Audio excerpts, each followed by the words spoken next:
ಬ್ಯಾಡ್ ಕಾಮೆಂಟ್ಸ್ಗಳು, negative ಟ್ರೋಲ್ಗಳ ಬಗ್ಗೆ ಅದು ಸ್ವಲ್ಪ ಹಳಿ ತಪ್ಪಿತು, ಅದು ಗಂಡು ಹೆಣ್ಣು ಅನ್ನೋ ಹಂತಕ್ಕೆ ಹೋಯಿತು. ಓಕೆ, ವಾಪಸ್ ಟ್ರ್ಯಾಕಿಗೆ ಬರೋಣ, ಚರ್ಚೆ ಮುಂದುವರಿಸ್ತಾ ಹೋಗೋಣ. ಈಗ ತಾನೇ ನಾಗರಾಜ್ ಸರ್ ನಮ್ಮನ್ನು ಜಾಯ್ನ್ ಆಗಿದ್ದಾರೆ. ಸರ್, ಈ ಸೋಷಿಯಲ್ ಮೀಡಿಯಾದಲ್ಲಿ ಇದು ಒಂದು ರೀತಿ ಯುದ್ಧನೇ ಆಗ್ತಾ ಇದೆ. ಬ್ಯಾಡ್ ಕಾಮೆಂಟ್ಸ್, ನೆಗೆಟಿವ್ ಟ್ರೋಲ್ಗಳು, ಅದು ಎಷ್ಟೋ ಜನರ ಮನೆಯನ್ನು ಹಾಳು ಮಾಡಿದೆ, ಮನಸ್ಸಿನ ನೆಮ್ಮದಿಯನ್ನು ಕೂಡ ಹಾಳು ಮಾಡಿದೆ. ಏನು ಮಾಡ್ಬೋದು ಸರ್? ಡಿಪಾರ್ಟ್ಮೆಂಟ್ ವೈಸ್ ಹೋಗೋದಾದರೆ, ಕಾನೂನಾತ್ಮಕವಾಗಿ ಹೋಗೋದಾದರೆ ಏನು ಅವಕಾಶಗಳು ನಮಗಿದ್ದಾವೆ? ನೋಡಿ, ಇದು ಡಿಫೇಮಿಂಗ್ ಅಂತ ಆಗ್ತದೆ. ಯಾರನ್ನೇ ಆಗಲಿ ನಾವು ಕೆಟ್ಟದಾಗಿ ಮಾತಾಡಬಾರ್ದು, ಕೆಟ್ಟದಾಗಿ ನೋಡಬಾರ್ದು. ಯಾಕೆಂದರೆ ಇದು ರೈಟ್ ಆಫ್ ಪ್ರೈವೇಸಿ ಅಂತಿದೆ. ಎಲ್ಲರಿಗೂ ಅವರದೇ ಆದಂಥ ಒಂದು ಸ್ವಾತಂತ್ರ್ಯ ಇದೆ, ಸಂವಿಧಾನದ ಅಡಿಯಲ್ಲಿ ಹಕ್ಕು ಕೂಡ ಇದೆ. ಆ ರೀತಿ ಆದರೆ ಅವ್ರ ಮೇಲೆ ಕೇಸು ಕೂಡ ಮಾಡ್ಬೋದು. ಒಂದು. ಎರಡನೇದು, ನೀವು ಹೇಳಿದರೆ ಡ್ರೆಸ್ ಕೋಡು ಅದು ಇದು ಅಂತ ಬೇರೆ ಬೇರೆ. ಇವತ್ತು ಪೊಲೀಸಲ್ಲಿ ಯಾವ ಡ್ರೆಸ್ ಕೋಡ್ ಇದೆ? ಅವರು ಪ್ಯಾಂಟು ಶರ್ಟ್ ಹಾಕ್ತಾರೆ. ನಮ್ಮ ಕಾಲದಲ್ಲಿ ಆದರೆ ಸೀರೆ ಉಡ್ತಾ ಇದ್ರು. ಆಮೇಲೆ ಪ್ಯಾಂಟು ಶರ್ಟ್ ಹಾಕಿದ್ರೆ ನಗ್ತಾ ಇದ್ರು. ಈಗ ಯಾರನ್ನ ಸೀರೆ ಉಟ್ಕೊಂಡು ಹೋಗ್ಬಿಟ್ರೆ ನಗ್ತಾರೆ.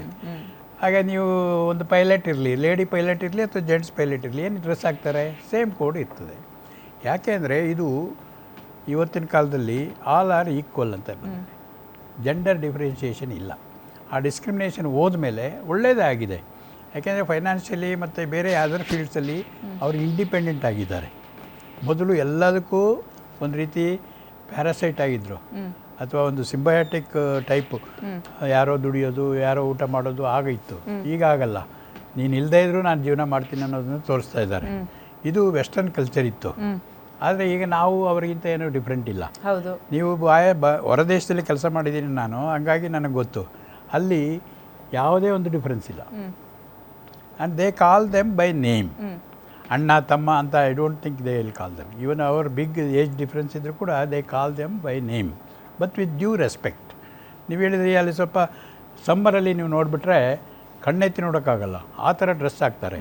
ಆದರೂ ಕೂಡ ನೋ ಬಡಿ will do any undue comment, and care ಮಾಡಲ್ಲ. that is a seasonal dress. It is comfort for them. ಹಾಗಂತ ಹೇಳ್ಕೊಂಡು ಬೇರೆಯವನಿಗೆ ಸರಿಯಾಗಿ ಕಾಣಲಿಲ್ಲ ಅಂದರೆ ಕಣ್ಣು ಮುಚ್ಕೋ.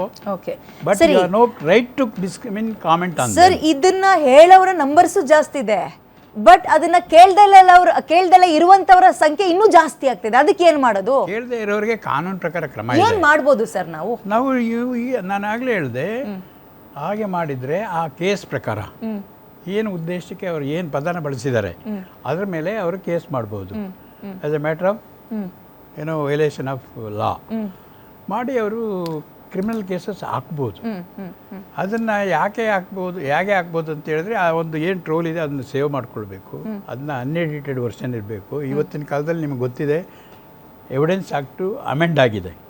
ಮೊದಲ ಥರ ಅಲ್ಲ. ಮೊದಲ ಥರ ಆದರೆ ಅದು ನಂಬೋದು, ನಂಬದೇ ಇರ್ಬೋದಾಗಿತ್ತು. ಈಗ ನಂಬಲೇ ಬೇಕಂತ ಆಗಿದೆ ಕಾನೂನು ಅಡಿಯಲ್ಲಿ. ಏನು ಹೊಸ BSA, ಭಾರತೀಯ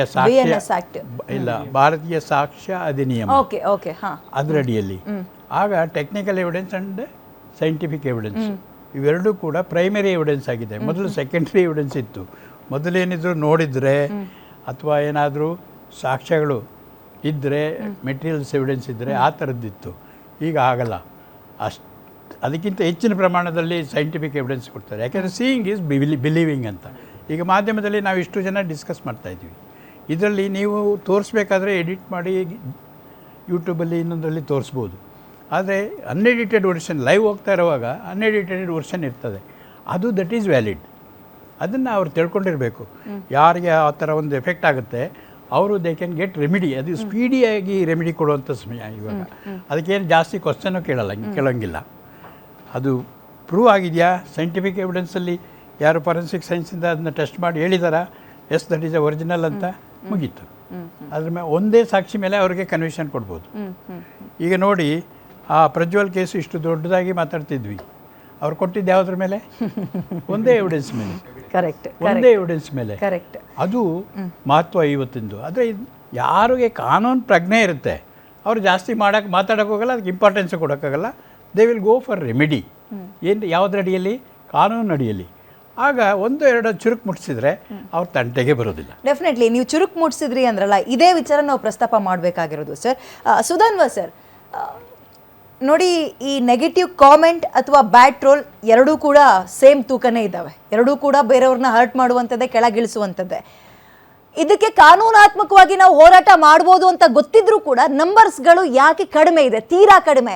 ಇವತ್ತು ವಿಜಯಲಕ್ಷ್ಮಿ ದರ್ಶನ್ ಅವ್ರು ಹೋಗಿದ್ದಾರೆ, ಮೊನ್ನೆ ರಮ್ಯಾ ಅವ್ರು ಹೋಗಿದ್ರು, ಅದ್ರ ಹಿಂದೆ ಇನ್ನೊಬ್ಬ ಯಾರೋ ಸೀರಿಯಲ್ನ ನಟಿ ಒಬ್ರು ಹೋಗಿದ್ರು. ಹಿಂಗೆ ಬೆರಳಿನಿಕೆ ನಂಬರ್ನ ನೋಡ್ತಾ ಇದ್ದೀವಿ ಅಷ್ಟೇ. ಯಾಕೆ ನಂಬರ್ಸ್ ಜಾಸ್ತಿ ಆಗ್ತಾ ಇಲ್ಲ? ನಂಬರ್ಸ್ ಜಾಸ್ತಿ ಆದಾಗ ಆಗುವಂತಹ ಪರಿಣಾಮಗಳು ಏನು? ಇವಾಗ ನೋಡಿ, ಫಸ್ಟ್ ಆಫ್ ಆಲ್ ಇವಾಗ ನನಗೆ ಎಕ್ಸಾಂಪಲ್ ಒಂದು ಬ್ಯಾಡ್ ಕಮೆಂಟ್, ತುಂಬಾ ಅಶೀಲವಾಗಿ ಮಾಡಿರುವಂತ ಒಂದು ಕಮೆಂಟ್ ನನ್ನ ಮೇಲೆ ರಿಸೀವ್ ಆಯ್ತು ಅಂತ ಇಟ್ಕೊಳ್ಳಿ. ಇವಾಗ ನಾನೇನು ಮಾಡ್ತೀನಿ, ಅದ್ರ ಮೇಲೆ ಒಂದು ಕಂಪ್ಲೇಂಟ್ ರಿಜಿಸ್ಟರ್ ಮಾಡಬೇಕು, ಸ್ಟೇಷನ್ಗೆ ಹೋಗಬೇಕು, ಚಾರ್ಜ್ ಶೀಟ್ ಆದಮೇಲೆ ಕೋರ್ಟಲ್ಲಿ ಎವಿಡೆನ್ಸ್ ಕೊಡಬೇಕು. ಅಲ್ಲಿ ಇನ್ನೊಂದು ಸಾರ್ ಒಪ್ತಾರೋ ಬಿಡ್ತಾರೋ ಗೊತ್ತಿಲ್ಲ, ಕೆಲವು ಸ್ಟೇಷನ್ಗಳಲ್ಲಿ ರಿಜಿಸ್ಟರ್ ಮಾಡೋಕ್ಕೂ ಹಿಂದೇಟ್ ಆಗ್ತಾರೆ. ಏನಕ್ಕೆ ಅಂದರೆ ಅವ್ರು ಬೇರೆ ವರ್ಕ್ ಪ್ರೆಷರ್ ಇರೋದು.